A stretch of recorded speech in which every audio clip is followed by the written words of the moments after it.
ay rated PG. Patnubay at gabay ng magulang ay kailangan sa mga batang manonood.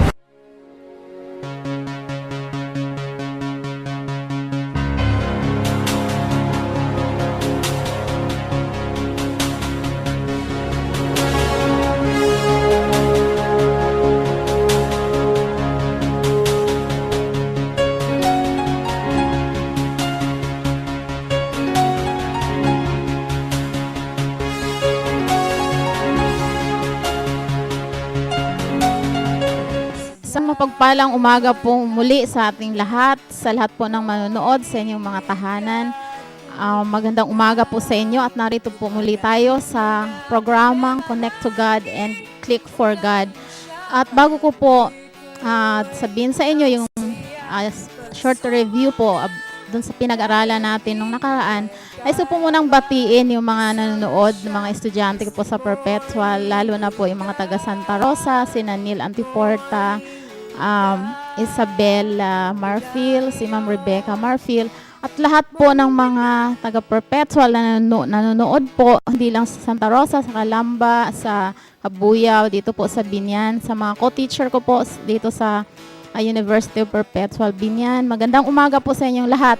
At sa mga nanonood po dyan sa inyong mga tahanan ng mga kapatiran, ayan, si Sister Susan, si Sister Nancy, at yung inaanak ko dyan, si Beverly Honey. At sa lahat po, si Sister Auring, sa lahat pa po na nandyan, patuloy po ang pagpapala ng Panginoon na sasagana sa ating lahat.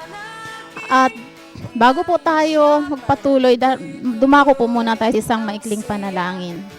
Dakilang Diyos na makapangyarihan sa lahat, maraming salamat po sa umagang ito na iyong mga salita ay patuloy, Panginoon, na sumasahimpapawid, Panginoon, at dumadako sa mga tahanan, Panginoon, at sa mga nanonood, Panginoon, sa kanilang tahanan. Dalangin ko po ang iyong patuloy na pagkilos, Panginoon, sa kanilang mga buhay.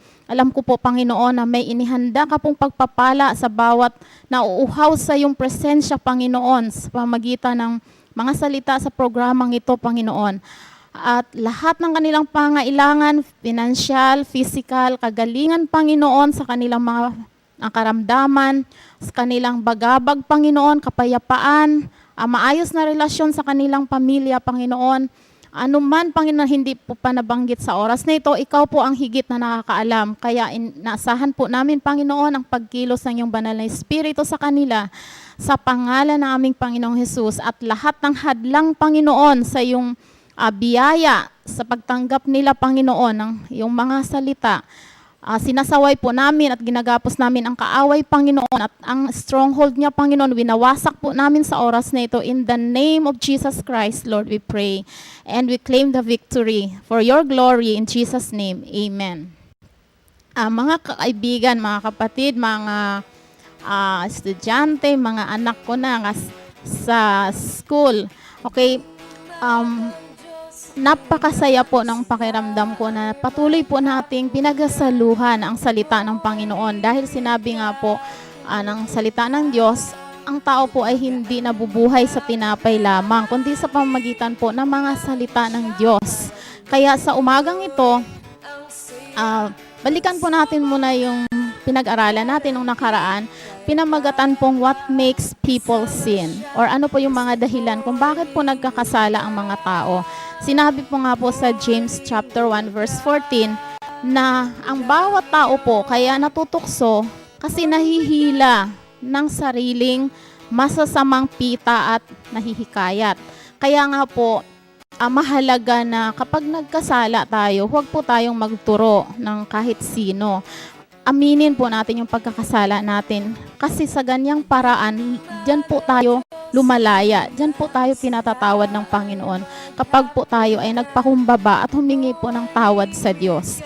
At ito pong 5 pamamaraan kung paano po natin maiiwasan na magkasala. Una po, alamin natin ano ba yung mga bagay na siyang nagiging dahilan bakit tayo nagkasala, o sa ibang salita po, ano ba yung mga kahinaan natin na kapag nandyan sa harapan natin or napapalapit sa atin, natutukso tayo. So alamin natin, sabi nga, in order to win the battle, we must know our enemies. So dapat kilala natin, alam natin yung mga bagay na nagbubunsod sa atin or naghumihila sa atin or draw sa atin para tayo ay magkasala. Ano pa po? Pangalawa, sabi, tumakbo tayo palayo sa temptation. Huwag nating lapitan yung temptation. So halimbawa, alam natin na ang temptation natin, pag nakakita tayo ng pera, ayun, tulad ng mga crypto, sabi kapag nakakita sila ng pera, sabi nga, nangangati daw ang kamay, talagang kinukuha nila, yung hindi kanila.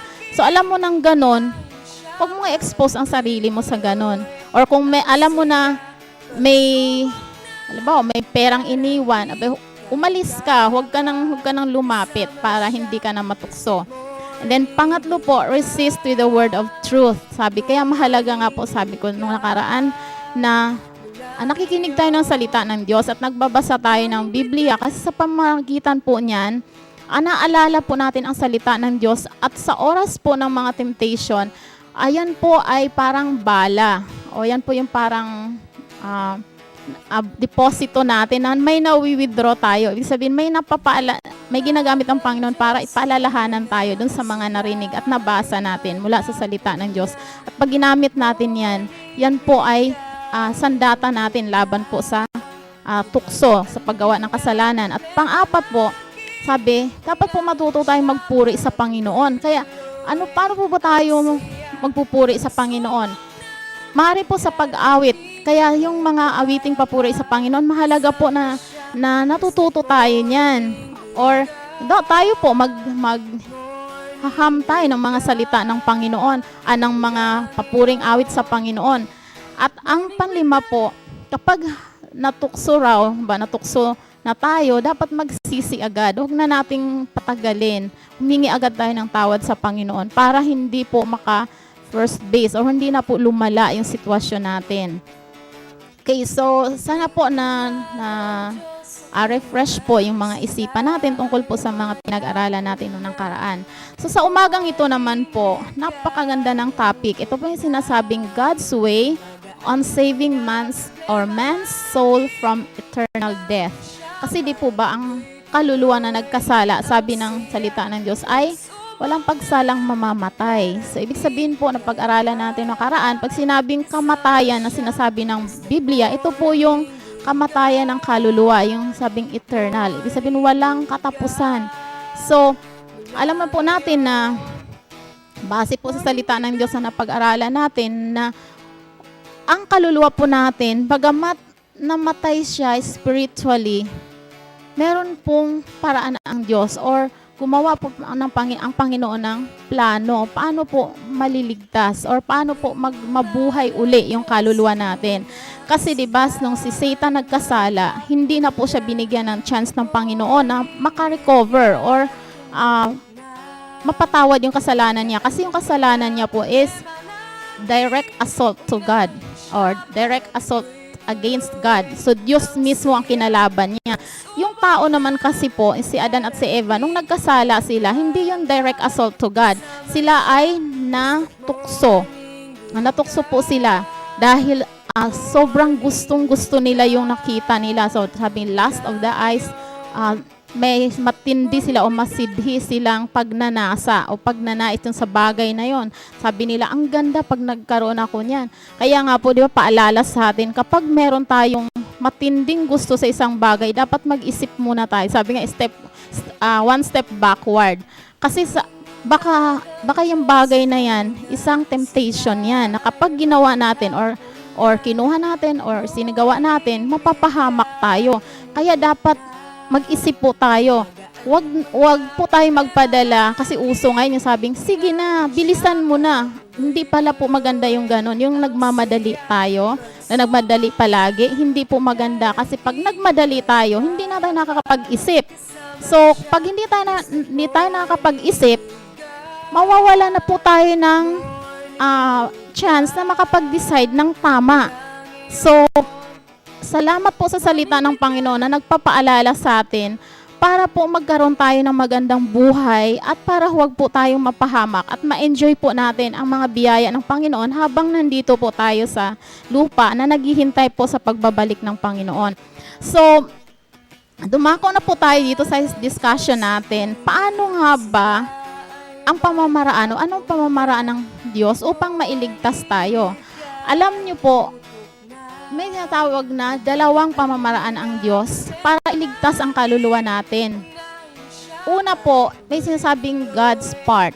May bahagi ang Diyos. At ang pangalawa, man's part. O may bahagi din po tayo. Kaya ang kaligtasan natin is cooperation. Kailangan po may cooperation tayo. May part po tayo. So ano po ang God's part? Ang part po ng Panginoon ay yung Diyos, kailangan magkatawang tao siya para iligtas or mailigtas niya po tayo. Yan po ay mabasa natin sa John chapter 1, verse 1 at verse 14. Ayan, naka-flash po sa inyong mga TV screen. Ang sabi po, nang pasimula siya ang verbo at ang verbo ay sumasa Diyos at ang verbo ay Diyos. So ano po ba ang sabi ng verbo? Sa ibang salita po, ang salita, verbo po, yan po ang salitang yan ay ibig sabihin ng verbo, salita. Ang salita ay Diyos. At ang sabi ng verse 14, nagkatawang tao ang verbo. O yung salita po nagkatawang tao, sino ba yung salita? Sabi, yun po ang Diyos. So ang Diyos ay nagkatawang tao at tumahan sa gitna natin. Sabi, at nakita namin ang kanyang kaluwalhatian gaya ng sabugtong ng Ama, na puspos ng biyaya at katotohanan. So yung part po ng Diyos, ginawa niya, nagkatawang tao siya. So anong purpose? Bakit po kailangang magkatawang tao ang Diyos? Ang sabi po ng 1 Peter chapter 3 verse 18, yan po, ipa-flash po sa inyong mga TV screen. Ang dahilan kaya po kailangang magkatawang tao ang Diyos upang mamatay ang katawang tao ng Diyos at kailangang mabuhay din itong muli sa Espiritu. So, yun po pala ang dahilan ba't nagkatawang tao ang Diyos, para yung katawang tao niya ay maging alay upang matubos po tayo sa ating mga kasalanan. So, ang tanong po, nagawa na ba ng Diyos yung part niya? Opo, nagawa na po niya. Diba? Alam po natin yan. Kaya nga po nag-celebrate ang mga Filipino or sa buong mundo ng natawag na Semana Santa. Di po ba? Taon-taon sineselebrate yan kasi inaalala po yung kung paano, yung kamatayan, paano ba nagdusa ang Panginoon para mailigtas tayo sa ating mga kasalanan. Kaya nga po, mahalaga din yung naalala natin yan kasi yan po ang nagpatunay na tapos na po ang pagliligtas ng Panginoon. So part na lang natin, yung aligtasan na po natin ay handa na. Kumbaga po, ready na. Always on the table. Kaya sabi, anytime po na lumapit tayo sa Panginoon, lahat ng taong lumalapit sa Panginoon, maliligtas na kasi nga po, tapos na yung part ng Panginoon, tapos na yung pamamaraan or part ng Diyos para iligtas tayo. So, pag-usapan na lang po natin ngayon, ano naman yung part natin? So, ito po ang mahabang talakayan to. Kasi, ito na po kasi yung part natin. So, ano pang man's part? So, ito po sinabi sa Mark chapter 1 verses 14 to 15. Okay, yan po ay naka-flash sa inyong mga TV screen. Sabi, repent and believe the gospel. So, kailangan po nating mag-repent or magsisi. So, ano ba ang pagsisisi? Diba natalakay na rin po natin yan nung nakaraan nating mga episode. Na ang pagsisisi po na sinasabi sa Biblia, ito po yung deep repentance kung sa layman's term. Pag sinabi pong deep repentance, maka-Diyos na pagsisisi, pagsisisi po na may pagbabago. Pagbabago po ng buhay. Alam niyo, Diyos lang po ang pwedeng gumawa niyan. So, all we need to do is to believe the gospel. Sampalatayanan po natin ang salita ng Diyos. So, ano bang ibig sabihin po ng pananampalataya? Ito, sabi po kasi na kailangan para maligtas tayo, sumampalataya tayo. At may nagsasabi po na pag sumampalataya ka lang, ligtas ka na. So, ano ba ibig sabihin ng pananampalataya? Napakahalaga po nito kasi yan po ay pamamaraan or yun po ang part natin para maligtas tayo. Una po, sinasabi, obtain the right to be one of God's children. So, para po masampalatayanan natin yan, ayan po sinabi sa John chapter 1 verse 12. Sabi, datapwat ang lahat ng sa kanya'y nagsitanggap ay pinagkalooban niya sila ng karapatang maging mga anak ng Diyos sa makatuwid bagay ang mga nagsisisampalataya sa kanyang pangalan. So kailangan po tanggapin natin ang ating Panginoong Hesukristo. Bakit hindi po ba lahat ng tao tumatanggap? Ito po ang masakit at nakakalungkot. Hindi po lahat ng kasi ng tao naniniwala na ang ating Panginoong Hesukristo, siya ang Diyos na nagkatawang tao. Pero maraming salamat po dahil mas marami po ang naniniwala dyan na ang Panginoong Hesukristo ay siya po ang Diyos na nagkatawang tao. Then nasabi na nga po kanina sa John chapter 1 verse 1 and then verse 14. At pangalawa po, sampalatayanan po natin na dapat maging disciple tayo ng ating Panginoong Hesukristo. Sa Matthew chapter 28 verse 19, yan po ang sinabi ng Panginoon, dahil dito magsiyaon nga kayo at gawin ninyong mga alagad ang lahat ng mga bansa. So, ito po ang tanong, gusto nyo bang maging alagad ng Diyos? Ngayon, kung kayo po ay nagnanais maging alagad ng Diyos, yan po ay pananampalataya. Kasi yan po ay yung desire. Alam nyo, napakahalaga po na magkaroon tayo ng desire na sumunod or maging alagad ng ating Panginoong Hesukristo. Dahil yan po ay bahagi ng pananampalataya. Bahagi po yan ng paraan ng pagliligtas ng Panginoon sa atin.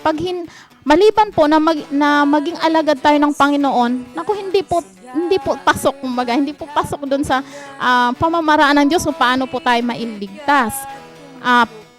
Kasi po, ang sabi ng Panginoon, kapag daw po naging alagad, sabi niya, at sila ay inyong bautismuhan sa pangalan ng Ama at ng Anak at ng Espiritu Santo. At ang pangatlo po, ito po yung paano ba yung pananampalataya, sabi sa Matthew chapter 28 verse 20. Ito po sinabi, na ituro ninyo sa kanila na kanilang ganapin ang lahat ng mga bagay na iniutos ko sa inyo. At narito, ako'y sumasa inyong palagi hanggang sa katapusan ng sanglibutan.